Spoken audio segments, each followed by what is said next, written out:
The crisp blue uniform of the pilot stood in stark contrast to the worn grey hoodie of the man he was blocking. In his hand, the man held a ticket, a simple piece of paper that represented a $12,000 promise.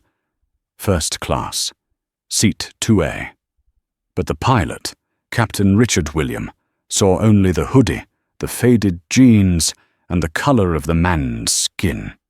With a voice as cold as the air at 30,000 feet, he declared, "That's not going to happen. My first-class cabin has standards." Little did he know, the man in the hoodie didn't just have a ticket to a seat. He held the ownership papers to the entire airline, and the standards of his company were about to be rewritten forever. The air in John F. Kennedy International Airport's Terminal 4 was a familiar symphony of chaos and anticipation. Wheels clattered over polished floors, announcements echoed in a dozen languages, and the scent of coffee and jet fuel hung in the air. It was a place of transitions, a crossroads for a million different stories. Elias Vance's story on this Tuesday morning was one of quiet urgency. He wasn't traveling for business or pleasure. He was flying to San Francisco to see his mother, whose health had taken a sudden, sharp turn. He clutched his phone, reading the last text from his sister, Eleanor. "Her doctor is cautiously optimistic, but you should come." That was all it took. He'd dropped everything, thrown a few essentials into a backpack, and booked the first available seat on his own airline, Aura Airlines. He didn't use a corporate jet or pull any strings. For years, he'd made it a point to fly commercial on his own fleet at least once a quarter, unannounced. It was his way of taking the temperature of the company he'd poured his life and fortune into, to see it through the eyes of a regular passenger.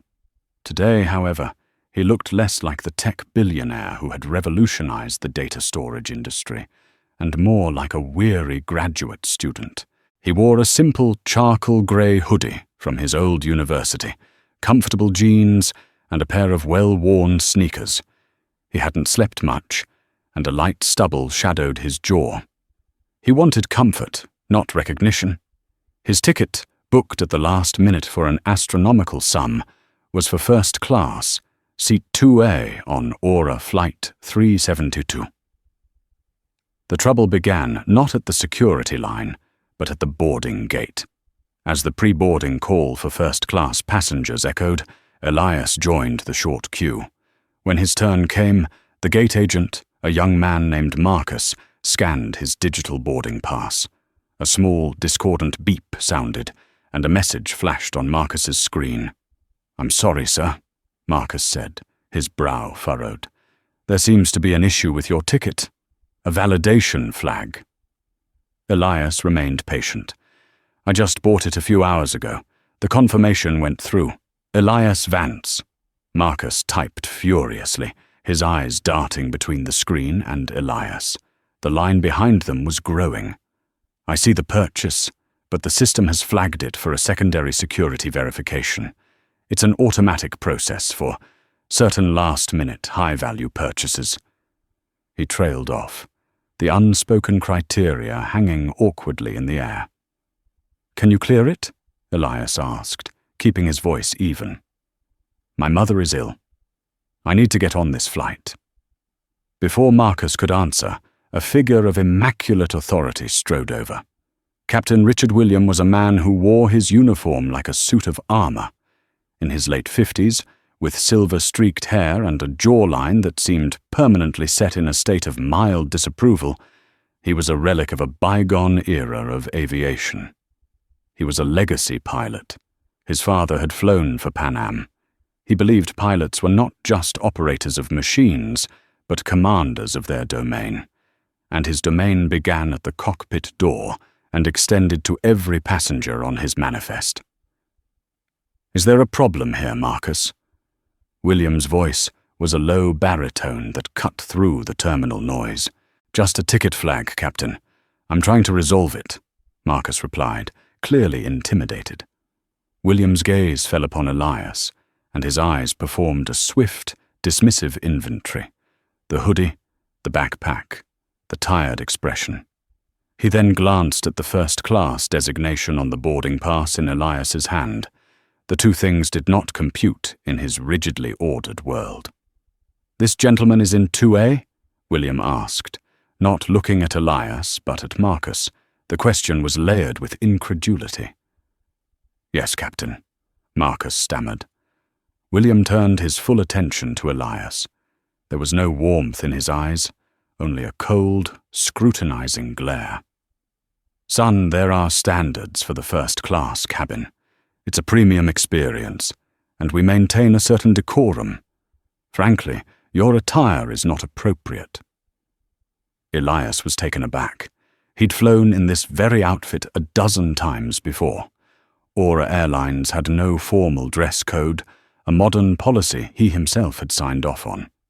"I think you'll find my ticket is appropriate," Elias said calmly. "It cost me $12,000. I'm sure that meets the premium standard."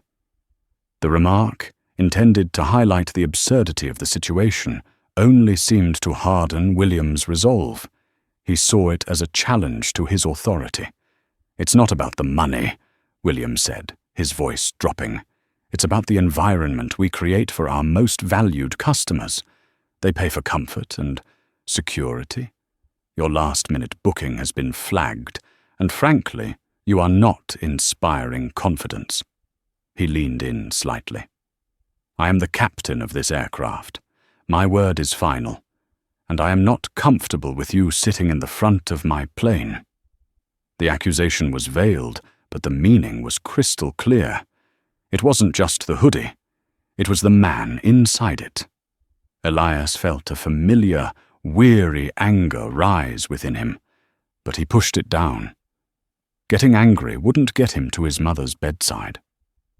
"Captain, with all due respect, you're making a judgment based on my appearance. My ticket is valid. My ID matches my name. I have passed every TSA security check. There is no legitimate reason to deny me my seat." Captain William straightened up, a smirk playing on his lips. He had found his pretext. The security flag is the legitimate reason. That, combined with my discretionary authority as pilot in command to ensure the safety and comfort of all passengers. You can either accept a seat in the main cabin, if one is available, or you can take the next flight. The choice is yours. He turned to Marcus. "Find him a middle seat in the back." The public humiliation was a deliberate power play. The other first-class passengers, adorned in business suits and expensive casual wear, were now watching, some with sympathy, others with a shared sense of William's misplaced elitism. To them, Elias was an outsider who had somehow stumbled into their exclusive world, and the captain was simply restoring order. Elias looked at the pilot's arrogant face, at the wings pinned to his chest, a symbol of responsibility now being used as a weapon of prejudice. He could have ended it right there. One phone call. He could have pulled out his Aura Airlines executive ID. But as he looked at the smug satisfaction on William's face, another thought took hold. This wasn't just one arrogant pilot. This was a sickness in his company's culture. If it was happening here, in plain sight, where else was it festering? He needed to see it from the inside, from the worst possible seat on the plane. "Fine," Elias said, his voice dangerously quiet. "Give me the middle seat." Captain William's smirk widened into a triumphant smile. He had won. "Excellent choice," he said, then turned and strode down the jet bridge without a second glance. He was the gatekeeper, and he had kept his gate pure. He had no idea that he had just slammed the door in the face of the man who owned the entire kingdom. The jet bridge felt like a walk of shame. The scent of filtered air and the low hum of the auxiliary power unit filled the narrow corridor. Elias walked past the open cockpit door, where Captain William was pointedly ignoring him, chatting with his first officer. He then passed the first-class cabin, a serene world of spacious pods, champagne flutes, and hushed tones. The flight attendant at the entrance, A woman named Leora, with a stiff smile and tired eyes, gestured vaguely towards the back of the plane. "Economy is that way, sir." His designated seat, 34B, was everything first class was not. Wedged between a man whose shoulders spilled over the armrests and a teenager already lost in the world of her noise-cancelling headphones, it was a study in compressed humanity. The legroom was a joke, the fabric felt worn, and the air was thick with the scent of recycled breaths and disinfectant. As he settled in, Elias pulled out a small, worn notebook and a pen from his backpack. This was his field notes journal, a habit from his days as an engineer. He would document everything. The humiliation at the gate was no longer just a personal insult. It was now case study in Jassere 372. The subject, a catastrophic failure in customer service and corporate culture. The boarding process continued, a chaotic ballet of oversized carry-ons and confused passengers. Through it all, he watched the cabin crew. He recognized Leora from the front. Her service in economy was a stark contrast to the deferential smiles she must have been offering in first class. Here, her movements were rushed, her patience thin. She snapped at a passenger struggling to fit a bag into an overhead bin and ignored another's request for a glass of water. Then he saw the other flight attendant. She was younger, with a kindness in her eyes that seemed out of place amidst the practiced indifference of her colleague. This was Chloe Davis. Elias had seen her in the jet bridge, standing behind Captain William. He had noted the flicker of discomfort on her face as the captain had publicly berated him. She now moved through the economy cabin with a different energy. She helped the man with his oversized bag, finding a spot for it with a genuine smile. She noticed the passenger who wanted water and brought it to him without being asked again. Elias made a note. Crew discrepancy. Leora, seniority. Disengaged, treats economy as burden. Chloe, empathetic, proactive, potential. The cabin door was finally sealed, and the safety demonstration began. Then, Captain William's voice, smooth and self-assured, filled the cabin. "Good morning, ladies and gentlemen, and welcome aboard Aura Airlines, Flight 372, with non-stop service to San Francisco. Flight time today will be approximately 5 hours and 45 minutes. The weather in San Francisco is clear and sunny. On behalf of myself and the entire crew, I want to thank you for choosing Aura. We pride ourselves on safety, security, and a premium travel experience. So sit back, relax, and enjoy the flight." Elias felt a bitter irony wash over him. Premium travel experience. William's voice was a balm of corporate-approved reassurance, completely disconnected from the reality of the experience he had just personally curated for one of his passengers.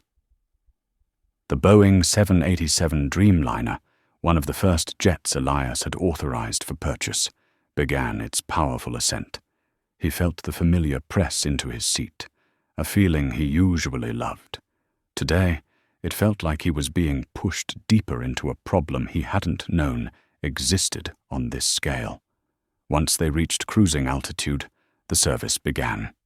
Elias ordered a coffee. It arrived lukewarm in a flimsy paper cup. He tried to log on to the in-flight Wi-Fi, a state-of-the-art satellite system he had personally championed and invested over $50 million to install across the fleet. It was advertised as gate-to-gate, lightning fast. He paid the $25 fee. The connection was agonizingly slow, repeatedly dropping out. He flagged down Chloe. "Excuse me, is there an issue with the Wi-Fi?" She leaned in, her voice low and apologetic. "I am so sorry, sir. It's been spotty on this aircraft for the last few weeks. The maintenance reports have been filed, but, well, it hasn't been fixed yet. I can try to reset the system from our panel, but it rarely works." Elias nodded, his mind racing. "Maintenance logs for aircraft N787AU need review. Wi-Fi system failure. Revenue loss and customer dissatisfaction. Why hasn't this been escalated? He added it to his notebook. An hour later, he watched Leora serve the first-class cabin, visible through the curtain that was meant to be a divider but felt more like a social barrier. He saw her laughing with a passenger, pouring wine with a flourish. When the cart finally reached row 34, her smile was gone, replaced by a perfunctory snack or drink. The entire flight became a masterclass in the failures he had worked so hard to prevent. The broken Wi-Fi, the surly service, the subtle but pervasive sense that half the plane was an inconvenience to the other half.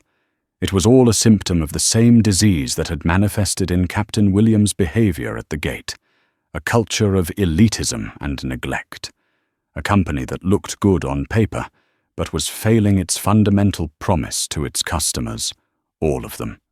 He wasn't just the owner of the airline anymore. He was a passenger in seat 34B, and from this vantage point, he could see everything that was broken.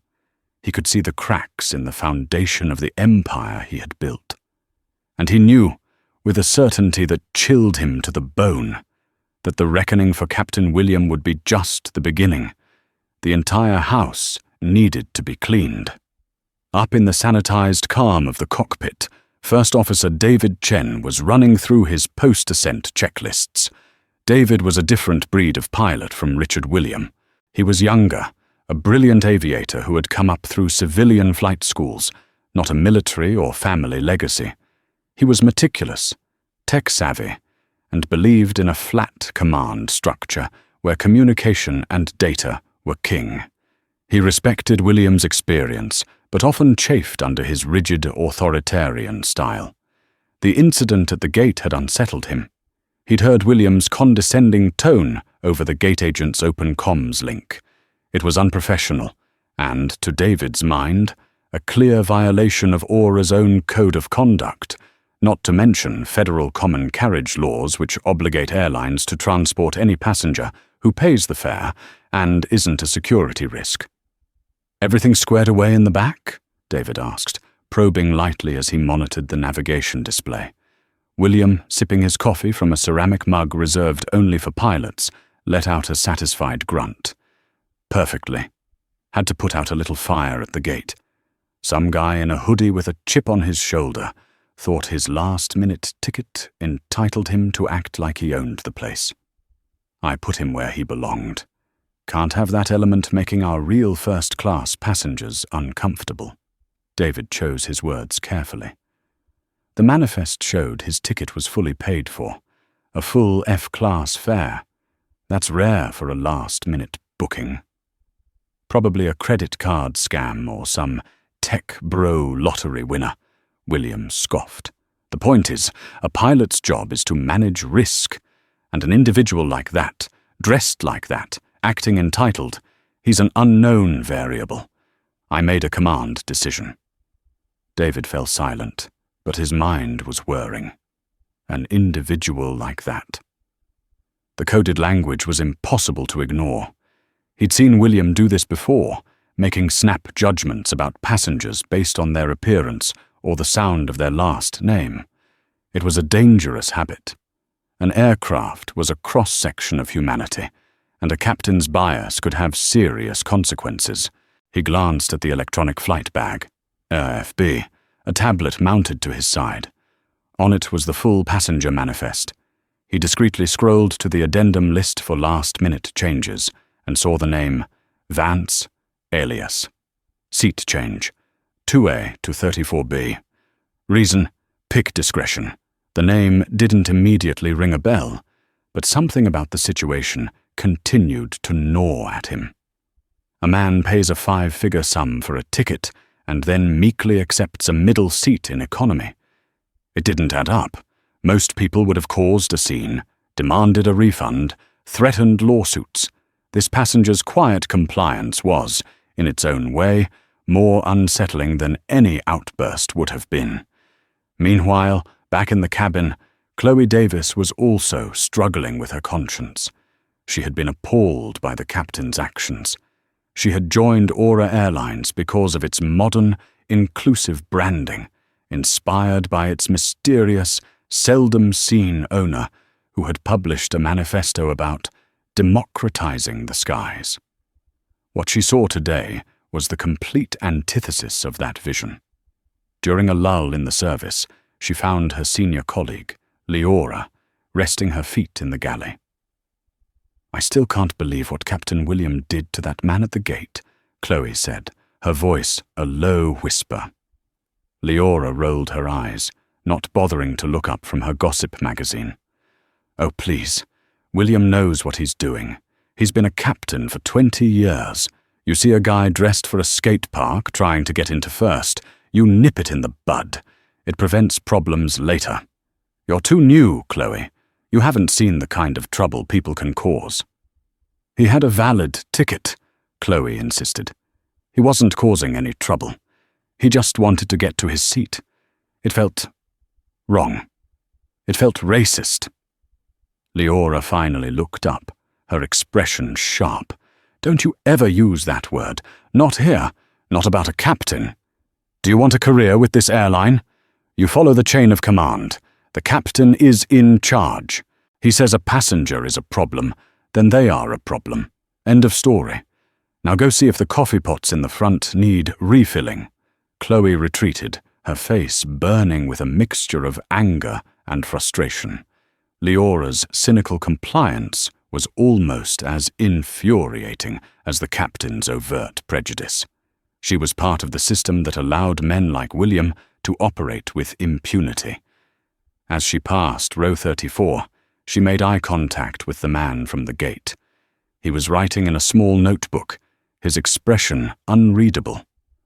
On an impulse, she leaned down. "Sir," she whispered, "on behalf of the cabin crew, I want to apologize for what happened at the gate.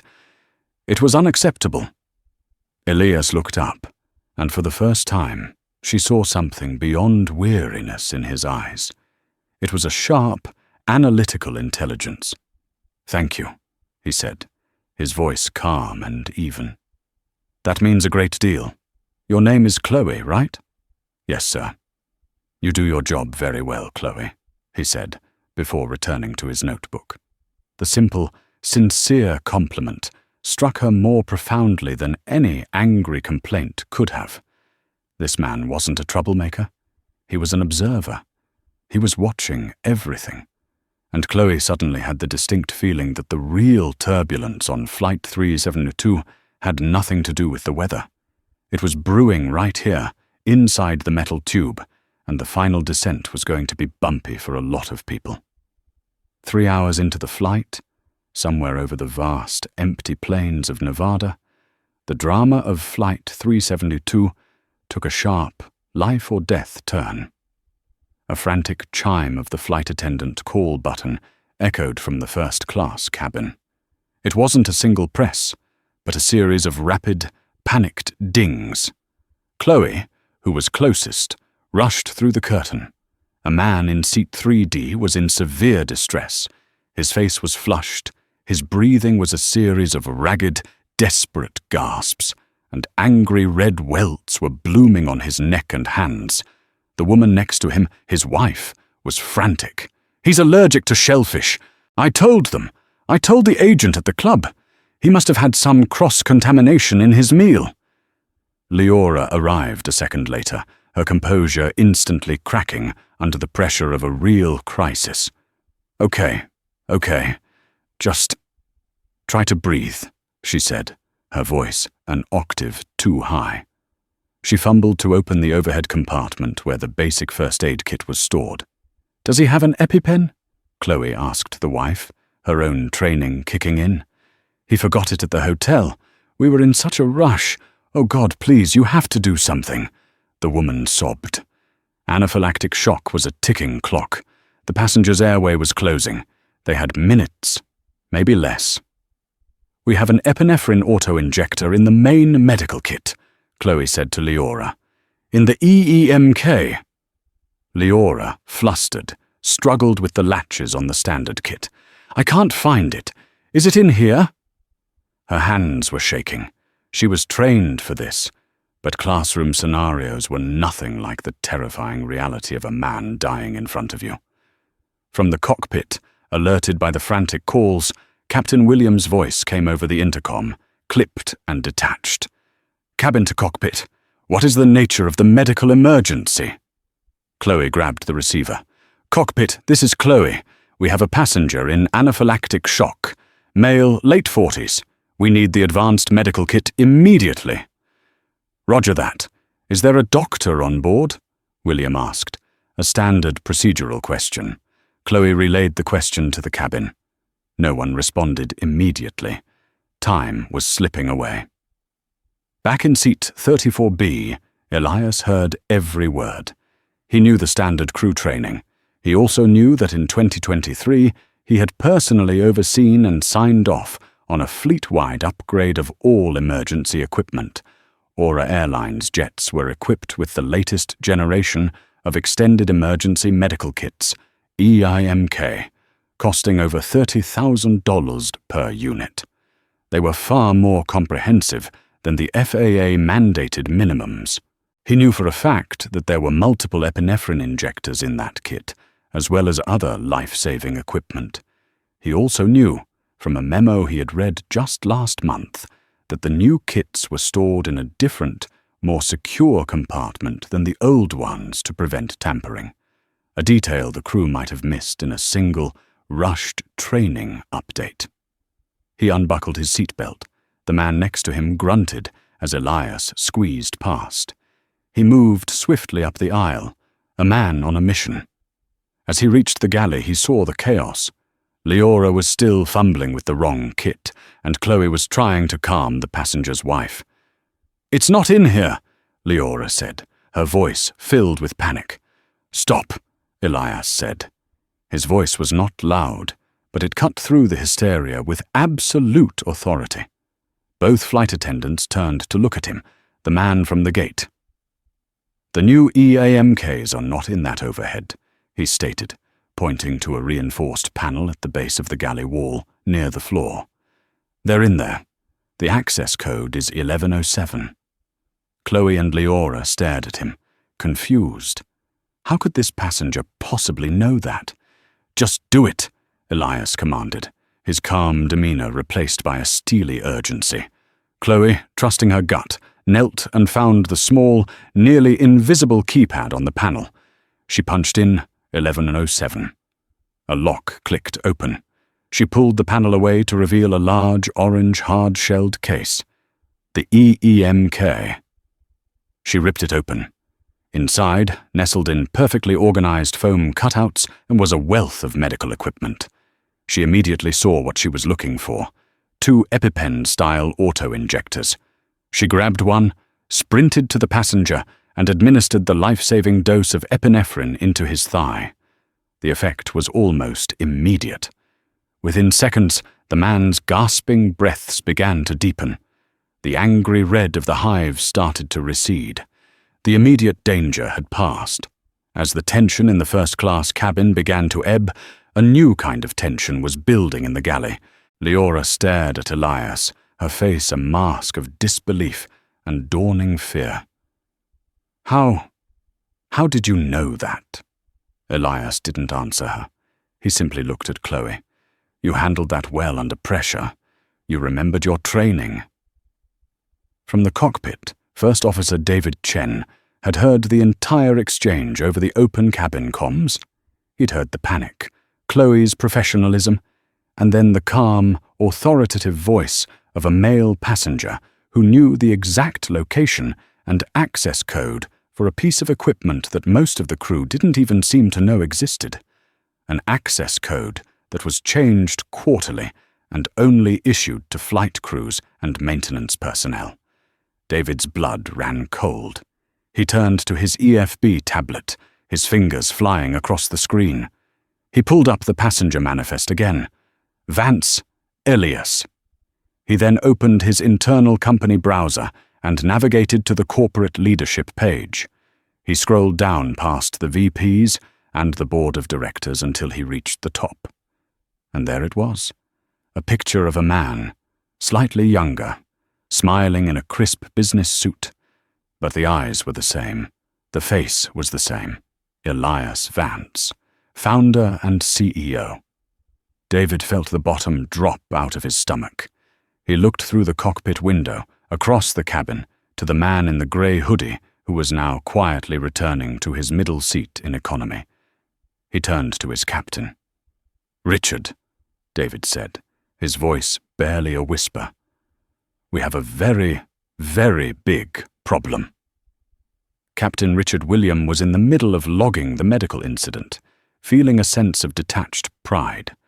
His crew, despite some initial panic, had handled the situation. He was already framing his report, one that would highlight his calm oversight from the cockpit.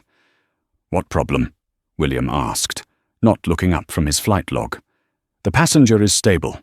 We'll have medical teams meet us at the gate in San Francisco. It's all by the book." "Richard, look at this," David insisted, pushing his tablet in front of William's face. William glanced at the screen, annoyed by the interruption. He saw the corporate leadership page. He saw the photo. His eyes flickered from the smiling man in the suit to the name printed below it. Then his brain made the connection. Vance, Elias, the name from the manifest. The man he had barred from first class. The man in the hoodie. The color drained from Richard Williams' face. The pen fell from his hand, clattering silently onto the cockpit floor. The carefully constructed world of his authority, his seniority, his very career, collapsed in an instant. It wasn't a gradual erosion. It was a demolition. "No," he whispered. "It can't be." "It is," David said, his voice grim. "The man you reassigned to 34B for wearing a hoodie is the man who signs every single one of our paychecks. He's the man who owns the company." William stared blankly ahead, replaying the scene at the gate in his mind. Every arrogant word, every dismissive gesture, every smug assertion of his authority now came back to haunt him with horrifying clarity. "My first-class cabin has standards. Your attire is not appropriate. I put him where he belonged." He felt a wave of nausea. He hadn't just insulted a passenger. He had committed career suicide in the most spectacular fashion imaginable.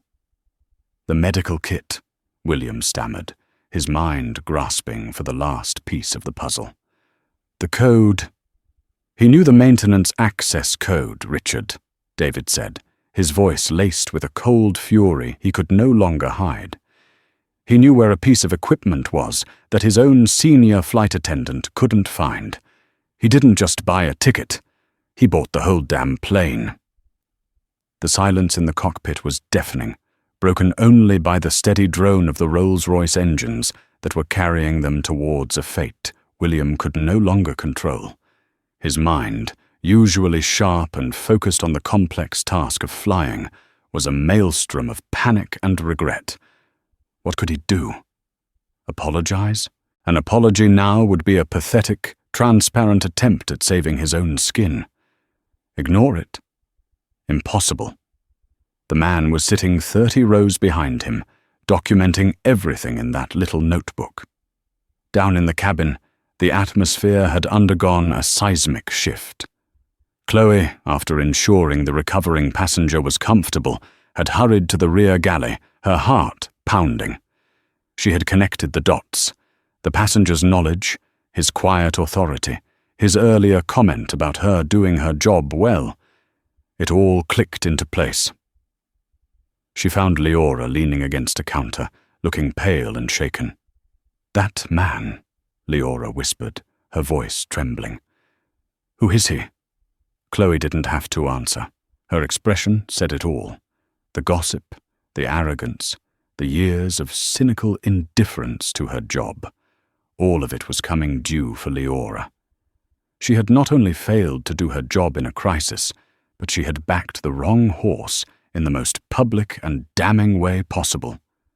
The news spread through the crew like a contagion. The purser, who had been on his break, was filled in, and his face went ashen. Every member of the crew now knew they were flying inside a ticking time bomb. The man in 34B was no longer a passenger. He was a silent judge, observing their every move. The most agonizing part for William was the new directive he received from David.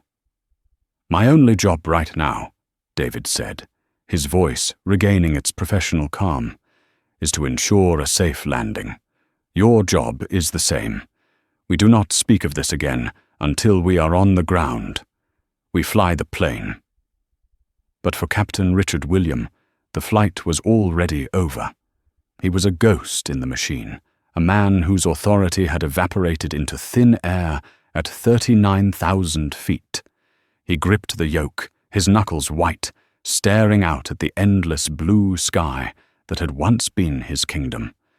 Now, it was just the backdrop to the longest, most terrifying 2 hours of his life. He had to safely deliver his own executioner to his destination, and he had to do it while pretending that everything was perfectly normal. The final 2 hours of Aura Flight 372 were imbued with a tension so thick it felt like a change in cabin pressure.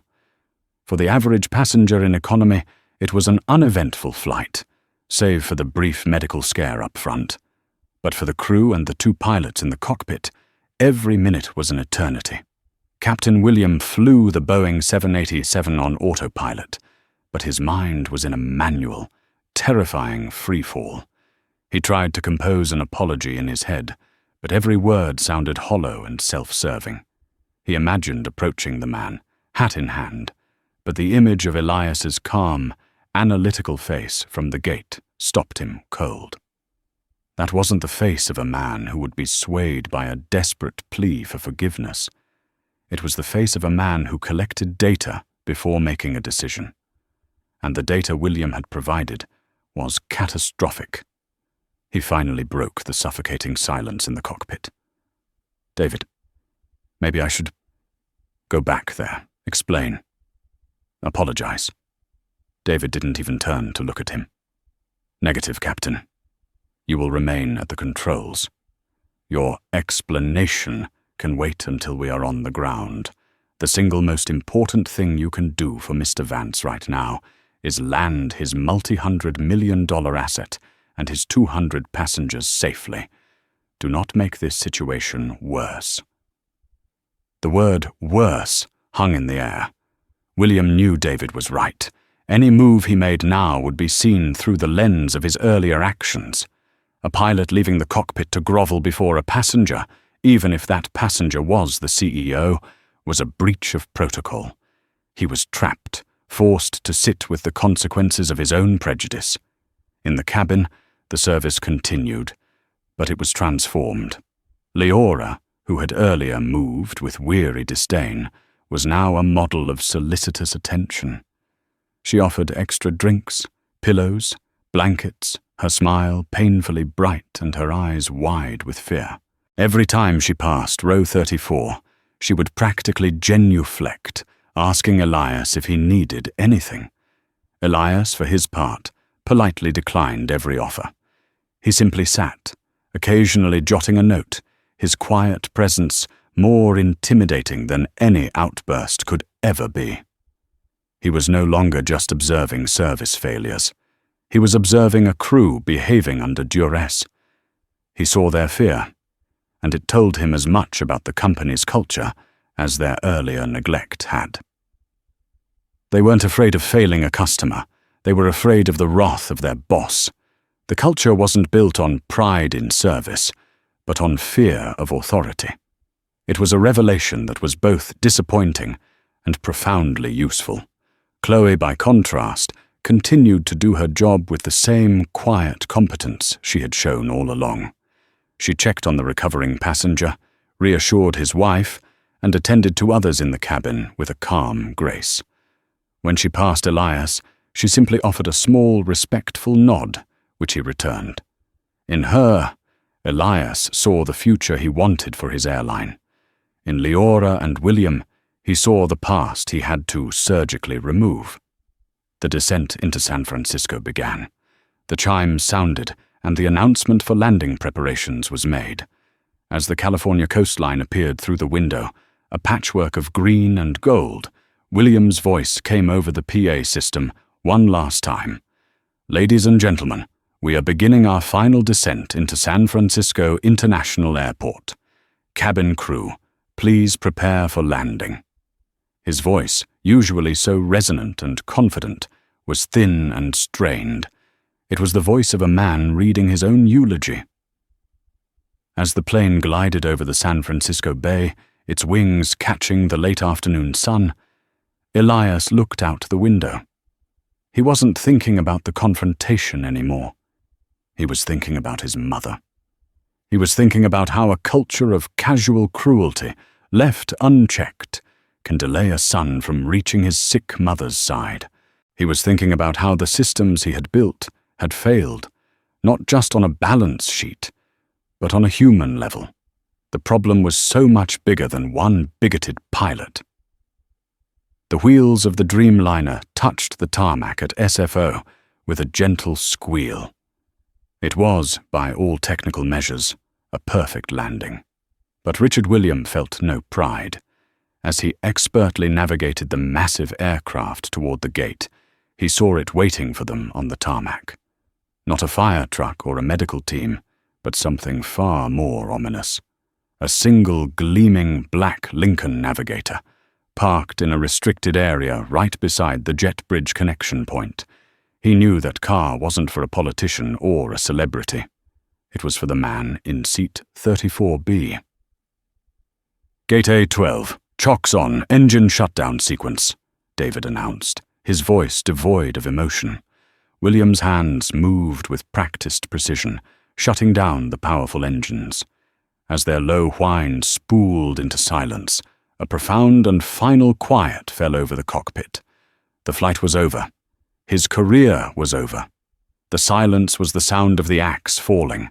The gentle bump as the jet bridge connected to the fuselage was a sound Richard William had heard 10,000 times before. It was the sound of a job completed, of arrival, of release. Today it sounded like the locking of a cell door. The moment the engines spooled into silence, a profound and unnatural quiet descended upon Flight 372. The usual rustle of clothing, the clicking of seat belts, the groaning of overhead bins, all of it was absent. Every passenger, from the front to the back, remained frozen, a collective instinct telling them that the drama of this flight was not yet over. Then, a voice.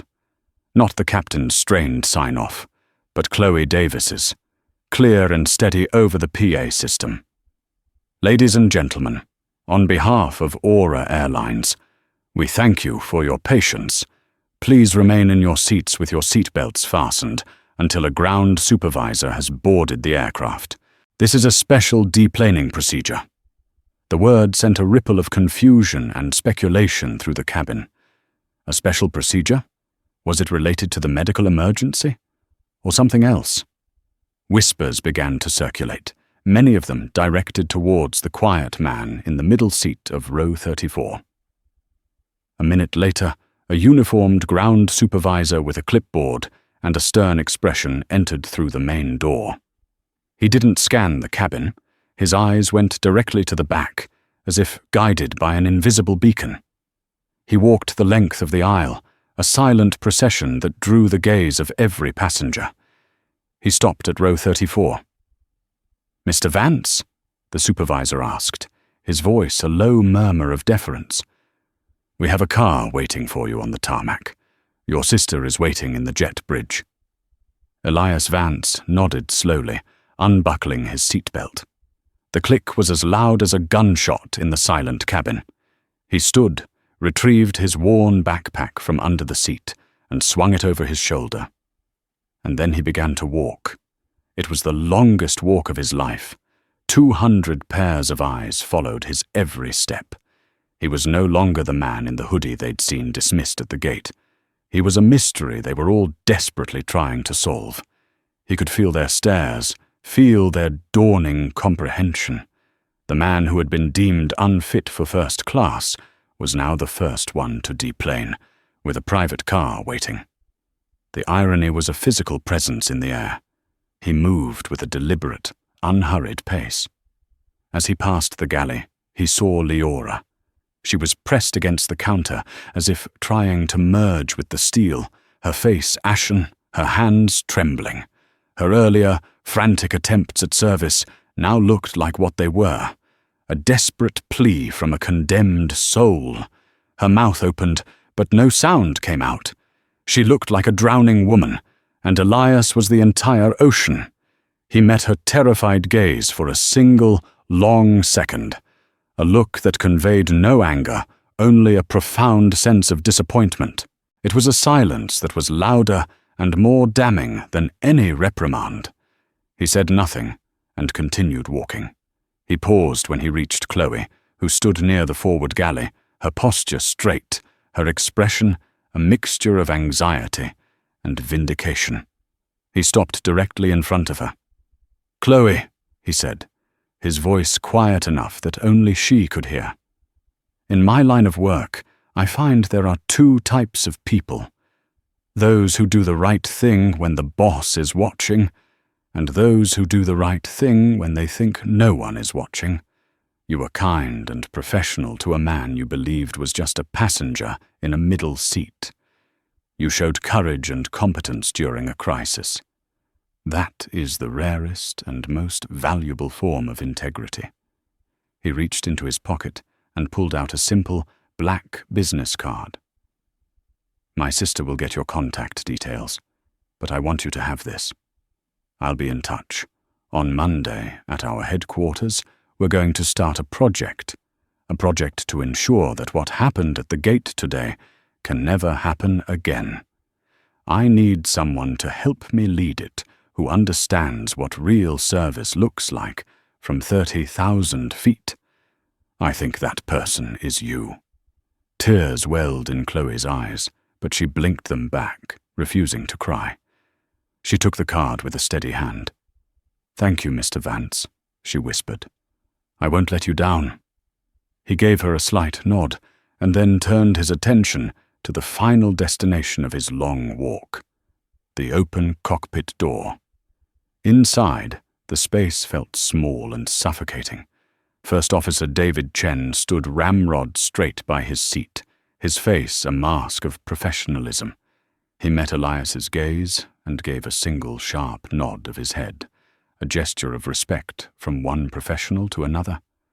Elias returned it, a silent acknowledgement of the man's competence and his correct reading of the situation. And then there was Captain Richard William. He was still strapped into his command chair, the leather creaking under his weight. He looked shrunken, a man stripped of all his manufactured authority. The immaculate uniform now seemed like a hollow costume. He finally managed to find his voice, a desperate, raspy plea. "Mr. Vance, sir, there are no words. What I did, it was a lapse, a terrible misjudgment. I am so deeply, profoundly sorry." Elias held up a hand, and the words died in William's throat. He stepped fully into the cockpit's entrance, his presence filling the small space.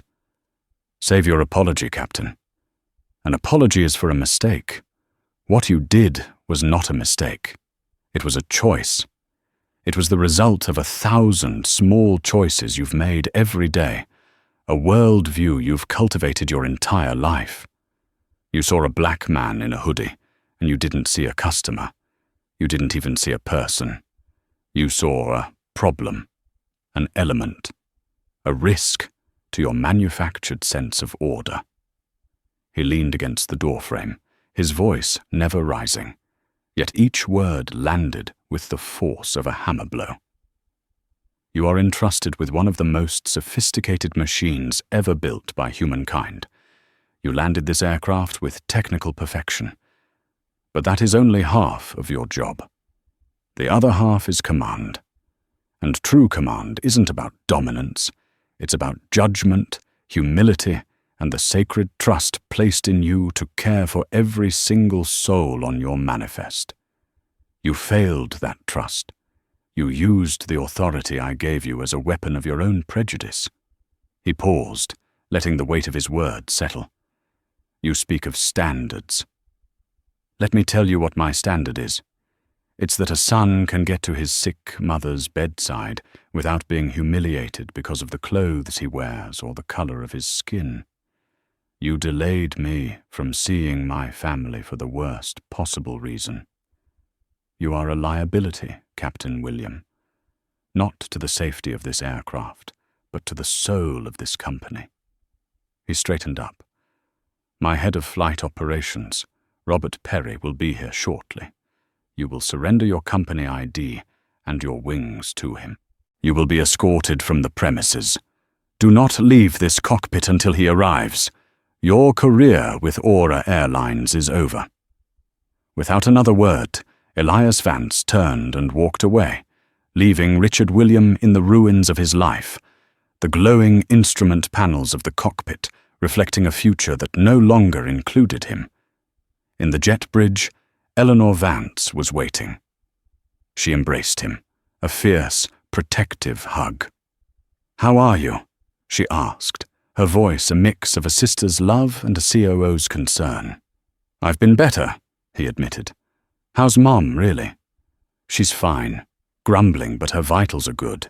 She's more worried about you," Eleanor said, handing him a bottle of water. "I've already started the process. William is on administrative leave, effective immediately. We've pulled his flight logs and his personnel file.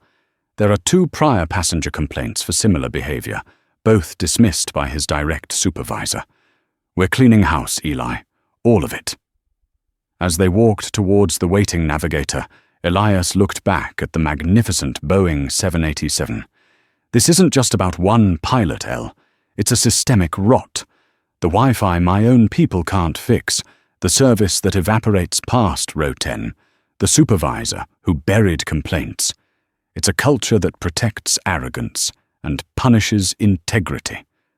William isn't the disease. He's just the ugliest symptom." The reckoning was as methodical as it was swift. Captain William was terminated for gross misconduct and violation of federal common carriage laws. His unvested stock options and pension were forfeited. The FAA, acting on Aura's comprehensive report, launched an investigation that led to a year-long suspension of his commercial pilot license, a mark on his record that would make him virtually unemployable at any major airline again. He became a ghost story, a warning whispered among pilots about the day the man in 34B turned out to own the airline. Leora was required to complete a stringent retraining program. To her surprise, it was Chloe Davis, in her new role as head of the 34B project, who oversaw her final evaluation. It was a humbling, transformative experience that forced Leora to confront her years of cynicism. The 34B project became a legendary initiative within the company. Chloe, empowered by Elias, implemented sweeping changes. Service protocols were standardized across all cabins. A new anonymous reporting system allowed crew members to flag cultural and maintenance issues directly to an executive team, bypassing biased supervisors. And once a quarter, Elias Vance would board a random flight, unannounced, and sit in a middle seat in the back, ensuring the promise of change was a reality. Weeks later, Elias sat in a quiet hospital room, watching his mother sleep peacefully. Her recovery was slow but steady. The entire ordeal, the flight, the confrontation, the corporate overhaul, had been a storm. But here, in the quiet hum of the monitors, was the calm. He had fought a battle he never asked for, not for his own ego, but for a simple principle. That dignity should never be a premium amenity. It should be the standard. And as his mother's hand twitched in his, he knew, with a quiet certainty, that this was a standard he would spend the rest of his life upholding. The story of Elias Vance and Captain William is a powerful reminder that what we do when we think no one important is watching is the truest reflection of our character. A man's prejudice, disguised as maintaining standards, led to the downfall of his career, while another's humility and desire to see the truth led to the rebirth of an entire company. It shows that real power isn't about the authority you can wield, but about the positive change you can inspire. Karma in this story wasn't just about punishment. It was about rebalancing the scales, rewarding integrity, and proving that a culture of respect is always the best business model. If this story resonated with you, and if you believe that character and integrity should always win, please take a moment to hit that like button. Share this video with someone who needs to hear it, and don't forget to subscribe to the channel for more true-life stories of karma, justice, and the hidden dramas that unfold every day. Your support helps us continue to bring these powerful narratives to light. Thank you for listening,